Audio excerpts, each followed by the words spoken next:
राम राम मंडळी, next generation farming या YouTube चॅनलवर मी अमोलकाकडे तुमचं सहर्ष स्वागत करतो. इंस्टा आणि फेसबुक पेजलाही सर्वांचं स्वागत.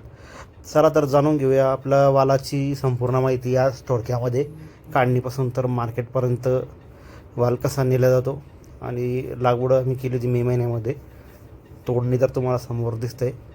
जवळपास 2.5 बाय 5 फुटावर लागवड केली आम्ही. धरती कंपनीचा वाल आहे आमचा. मागची व्हिडिओ मी टाकलेच होते तुम्हाला. आणि खूप छान क्वालिटी वालाची.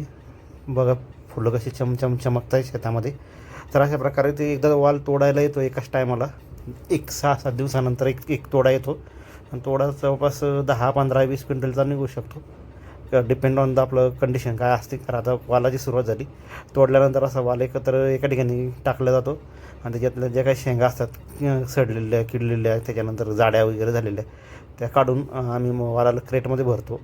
सकाळपासून जर पन्नीत भरलं तर ते सुकायचं लक्षण असतं आणि क्वालिटी टिकत नाही. अशा प्रकारे वाल मग एकदा क्रेटमध्ये भरून रेडी झाला की तो वरती आणला जातो. वरती आणल्यानंतर दुपारी 3-4 नंतर त्याचं पॅकिंग करणं सुरू होतं. जवळपास 18 किलोची पन्नी भरली जाते. 18 किलो 200 ग्राम 300 ग्राम एक्स्ट्रा भरावं लागते. वजनामध्ये 250 ग्राम तरी शेतकऱ्याला शिल्लक द्यावं लागतं. माल ही एक शोकांतिका आहे. ठीक आहे, असं काही प्रॉब्लेम नाही. अशा प्रकारे पन्नी पॅक करून जवळपास 18 किलोची पन्नी भरली जाते. सॉर्टिंग ग्रेडिंग करून आई आता ते ग्रेडिंग करते. गणेश नाना वजन करत आहे. गजूबाई आणि बाबा ते पन्न्या भरत आहे. आज शनिवार होता. संध्याकाळच्या टायमाला मी शेतात गेलो होतो मदत करायला. त्याच्यानंतर बघा ही 19 किलो भरली की त्यातून आता काढून टाकलं जाईल. तर वाल हे एक सर्वसाधारण चांगलं पीक आहे. बाजारभावही त्याला चांगले मिळतात. म्हणजे कधी कधी हाय असतात, कधी लो असतात. आपण दुभती काय म्हणतो ना, वर्षभरात जर आपल्याला दुधासारखं जर उत्पादन हवं असेल छोटेखानी तर वाल पीक आपण लावू शकतो. अशा प्रकारे पन्न्या भरून रेडी होत्या आमच्या. जवळपास 5 क्विंटल वाल निघाला आहे आणि अकोला मार्केटला वाल पाठवला आहे.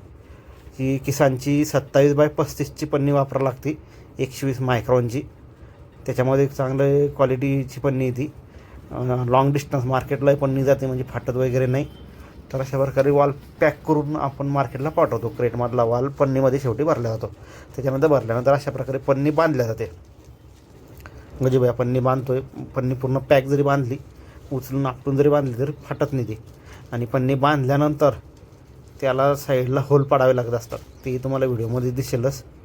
तर सरासरी 2 महिन्यानंतर वाल चालू होतो आणि त्याच्यानंतर त्याच्यावर अळी खूप येते. अळीचे कंट्रोल करावं लागतं. तोच एक प्रॉब्लेम आहे. चला तर व्हिडिओ आवडला लाईक करा, शेअर करा, सबस्क्राईब करा.